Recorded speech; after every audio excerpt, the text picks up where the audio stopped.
Figuring out when you are ready to retire is one of life's biggest challenges. In today's video, I will walk through 3 reasons you can retire before 62 and why you might already have enough to do so. If you're new to the channel, hi, I'm Julia, Certified Financial Planner. Every single week, my company and I help clients all over the United States discover the perfect time to retire. The trouble is that a lot of retirees are sticking to rigid retirement rules that have nothing to do with their personal situation. Or even worse, they oversave or underspend out of fear that they won't be able to afford retirement. In reality, retirement can happen far sooner than you think, and that's exactly what I will cover today.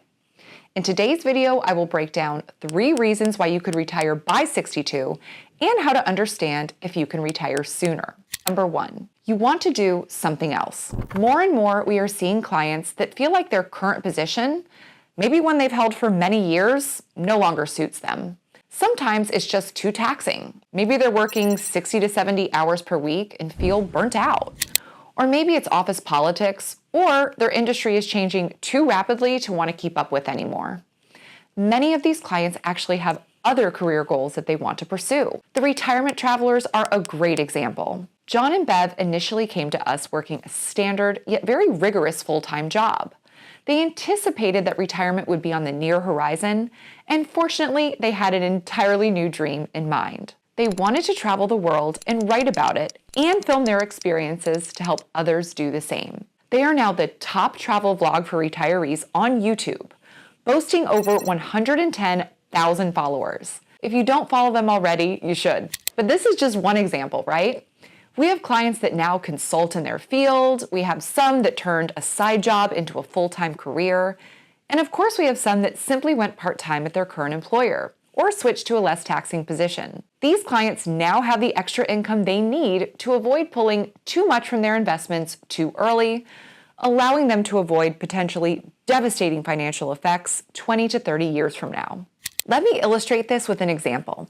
Let's say that Linda is 60 and has $1 million saved, $300 in a brokerage account, and $700,000 in a pre-tax IRA. She needs $5,000 per month to maintain her lifestyle. She receives a pension of $1,500 per month, so her income gap is $3,500 per month. Because of her life expectancy, as well as inflation, pulling $3,500 per month is not prudent, as it equals 4.2% of her net worth. However, if she can earn an extra $1,000 per month working part-time, her income gap reduces to $2,500 per month, which is just 3% of her total net worth. This gives her much more assurance that her money will last her to potentially age 90 and beyond than if she were to begin drawing $3,000 at age 60. In our professional opinion, the 4% rule is just too high for somebody retiring at age 60. That's too many years to rely on investments to be able to safely pull 4% without potentially running out of money. Research shows that 3.5% is a much safer rule for somebody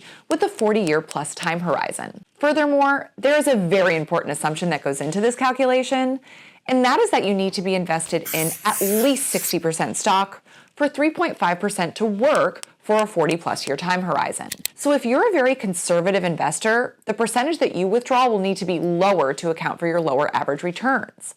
Not to mention the risks of high inflation, sequence of returns risk, and long-term care events. Apply this same exercise to your situation to see if you could go part-time. I strongly encourage you to test your theory with a certified financial planner to make sure that you account for all of the risks I just outlined. Reason number 2. You just paid off a major debt. I recently made a video on how to double your investments during the 5 years prior to retirement. And one of the main reasons we've seen clients be able to do this is because one or more of their high-cost debt expenses disappear. For example, let's say that Linda from the previous example will finish paying off her $300,000 mortgage at 4.5% interest next month. This means that $1,500 will drop from her $5,000 monthly spend.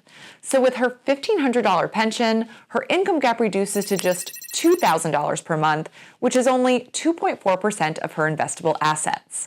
This gives her a very high percentage chance of financial success if she retires next month. So what are some other high-cost debt expenses? Well, what about having children on the payroll? Did one of your kids just finish college, or maybe did one of them become financially or at least more financially independent? Or did you inherit a windfall that allows you to pay off some debt? These all represent opportunities to reduce expenses to the point where you can safely retire early. One of my favorite retirement adages is, you can't outinvest overspending. And after analyzing hundreds of cases, I found this to be absolutely true. In order to retire early, your expenses must be reasonable and closely followed to ensure your financial security in your 80s and 90s. Looking at your situation, do you have any major expenses dropping off the books anytime soon? Could this reduce expenses enough to be able to successfully retire early? By the way, if you're finding this video helpful, please be sure to like and subscribe to my channel. This helps get this information out to as many people as possible just like you. Reason number 3, you're downsizing. As we've learned, reducing your living expenses allows you to retire much earlier than normal, and downsizing is no different. Our clients often live in the same large house they had when their children were growing up, and they're finding it harder and harder to justify maintaining that home. While it's nice to have a space for your kids and grandkids to visit, it's important to be realistic and acknowledge that the amount of time they can spend at your house every year may not be worth the high financial and physical toll. To be fair, depending on where you're located, it's not always easy to downsize. In our area in South Florida, because of the real estate boom, people are sort of stuck in their homes, meaning that 100% of their current home proceeds will be needed to purchase a smaller home of the same quality. However, this does not apply everywhere, and if you're willing to move within your state to a lower cost area or even out of state, you can greatly reduce your living expenses. We've seen many clients do this successfully. For instance, in Florida, the further south you go, the more expensive it is in terms of homeowners insurance, other insurances, taxes, even gas and groceries. So are you willing and able to downsize in your current city? Or are you willing to move intra or out of state to downsize to be able to retire earlier? It's important to run your own numbers to see how much you could profit from your current home, plus what you can save on maintenance by downsizing, and if that's enough to safely retire now. Again, working with a certified financial planner allows you to test your early retirement against several exogenous factors: high inflation, bear markets, and long-term care events. Now that we've walked through a few reasons you can retire sooner than you think, you can now start to understand how to better time your retirement. However, there are other details and, of course, other reasons. Maybe your health, maybe you have to take care of family members that have nowhere else to turn, and several others that I have not been able to cover in this short video. If you want a team of professionals to analyze your situation and understand how to time your retirement to meet your goals, click the link in the description. It will take you to a page where you can book a completely free consultation with us, where we can begin to help you build the retirement of your dreams.